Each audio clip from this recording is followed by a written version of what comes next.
Tayo na sa OCBS, sa Diyos ibigay ang best. Sa Diyos ibigay ang best. Sa Diyos ibigay ang best.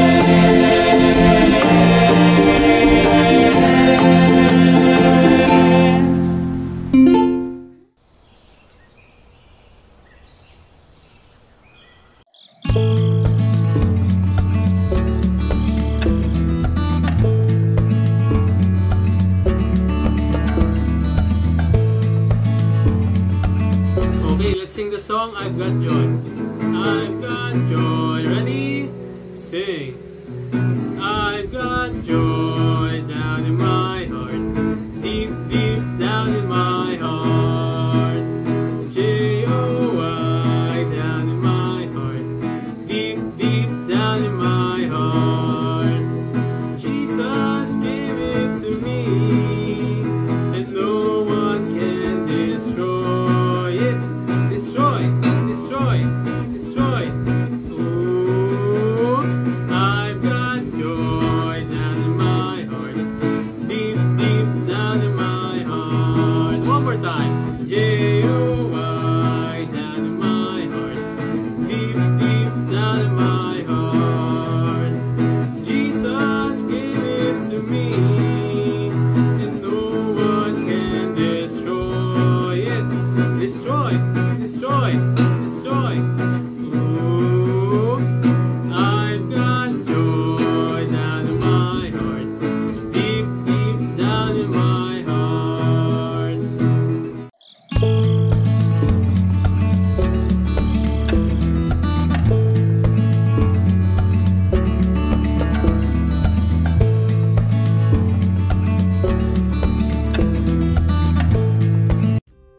OCBS Storytelling. Hello mga bata at welcome sa online Children's Bible Study. Ako si Teacher Erica at tayo ay mag-aaral ng Biblia, ang salita ng Diyos. Simulan natin sa pamamagitan ng panalangin. Panginoon, makapangyarihan sa lahat, maraming salamat po sa araw na ito at kami ay patuloy na nakakapag-aral ng Biblia. Patawarin niyo po kami sa aming mga nagawang kasalanan at tulungan niyo po kami na makinig at isa puso ang aming pag-aaralan ngayon. Tulungan niyo po kami na maintindihan ang ibig sabihin ng pagiging matapat ayon sa Biblia.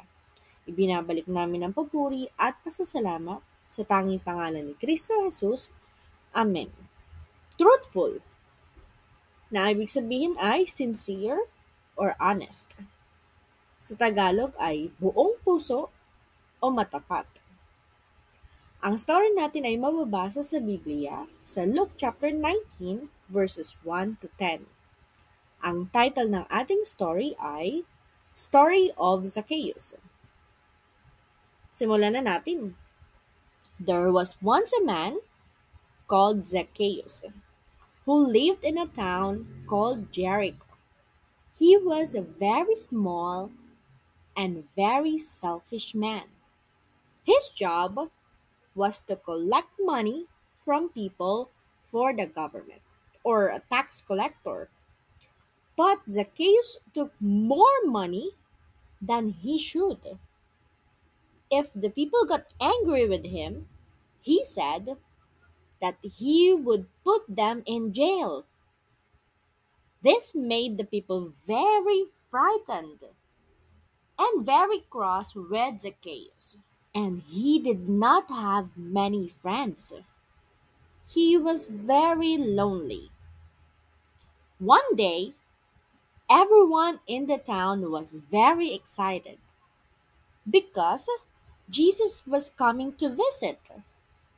All the people stood by the road waiting for him.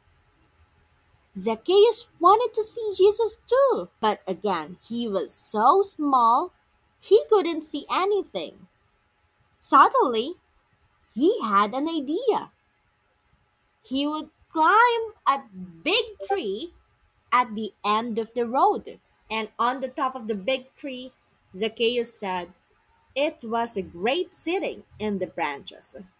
and looking down on everyone. Then the most amazing thing happened. Jesus stopped and looked up at Zacchaeus. Zacchaeus, he said, I want to come to your house for a meal. Zacchaeus jumped down at once and quickly showed Jesus the way to his house. Some of the people were very angry. Why was Jesus being kind to Zacchaeus? Didn't he know how horrible he was? When Jesus went to his house, or Zacchaeus' house, Zacchaeus jumped up and down with joy. No one had ever wanted to eat with him or even talk to him before. But Jesus was so kind, so caring, and so forgiving. And I would say that Jesus is being truthful about his love for Zacchaeus. Zacchaeus said, Today I will change. I will pay back all the money I have stolen and never steal again. Jesus smiled at him. This is why I have come, to find those who are lost, like you, and bring them back to God. Now let's see what we can learn about the story of Zacchaeus. Gaya ni Zacchaeus sa pamamagitan ng Diyos, ay kaya din nating maging truthful, o honest, o matapat. Magagawa natin ang pagiging matapat kung tayo ay isipin na kung paano naging matapat si Jesus sa kanyang pagmamahal sa atin, ay gayon din ang ating ipakita sa ibang tao. I-practice na maging matapat sa maliliit na bagay, gaya ng sa panalangin, sa pag-abot ng sukli or pagbigay ng sukli, or sa games o palaro. At tayo ay humingi ng tulong sa Diyos sa pamamagitan ng panalangin dahil walang imposible sa Kanya. Kapag nagawa natin yan, tayo ay nagpapakita ng pagiging matapat at ang Diyos ay napupuri natin. Ang ating example sa pagiging matapat ay walang iba kundi ang ating Panginoong si Heso Kristo. Siya ay matapat, nagpakita ng katapatan ng pagpapakita ng kanyang pag-ibig sa atin nang siya ay namatay sa krus ng Kalbaryo. Kung hindi siya matapat, pwedeng magbago ang kanyang isip at hindi na lang siya namatay sa krus. Kung hindi siya matapat, siya ay pabago-bago ng isip. Siya ay hindi niya gagawin ang kalooban ng Diyos Ama. Pero dahil siya ay matapat, siya ay maaasahan natin, kaya pwede tayong umasa din sa Kanya. Sabi sa Biblia, tayo lahat ay makasalanan at ang kabayaran ng kasalanan ay kamatayan o hell sa impyerno. Kung lahat tayo ay makasalanan, sino ang magliligtas sa atin? Sabi sa Juan 14 verse 6, si Jesus lamang ang daan patungong langit. Wala nang iba pa, hindi sa mabubuting gawa o dahil sa sinumang tao. Si Jesus, wala nang iba pa. Ano ang dapat kong gawin para maligtas?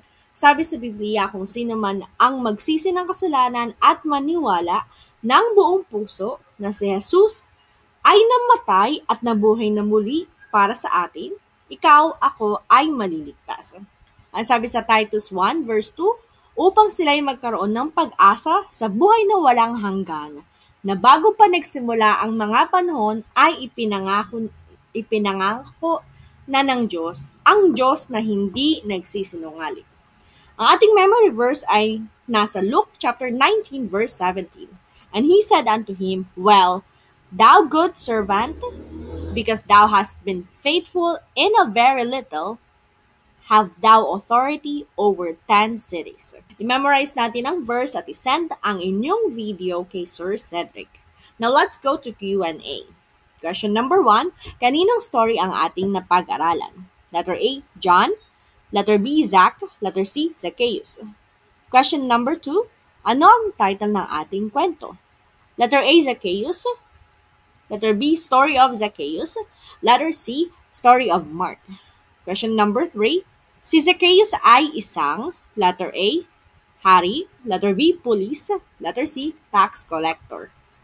Question number 4, anong character trait ang ating pinag-aralan? Letter A, truthful. Letter B, love. Letter C, kindness. Question number 5, ano ang ating memory verse? Letter A, Luke chapter 1 verse 17. Letter B, Luke chapter 19 verse 17. Letter C, Luke chapter 9 verse 7. Please send your answers to Teacher Isa. Thank you for listening at salamat sa pagsama sa akin sa pag-aaral ng Biblia.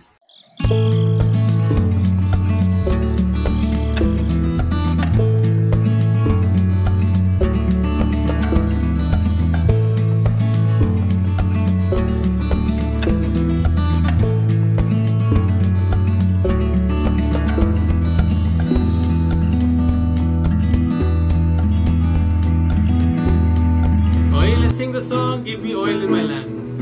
Ready? Sing. Give me oil in my lamp, keep me burning. Give me oil in my lamp, I pray. Hallelujah. Give me oil in my lamp, keep me burning, burning, burning. Keep me burning to the break of day. Sing a stanza, sing a stanza, sing a stanza to the King of Kings. Sing a Santa, sing a Santa, sing a Santa to the King of Kings. One more time. Give me your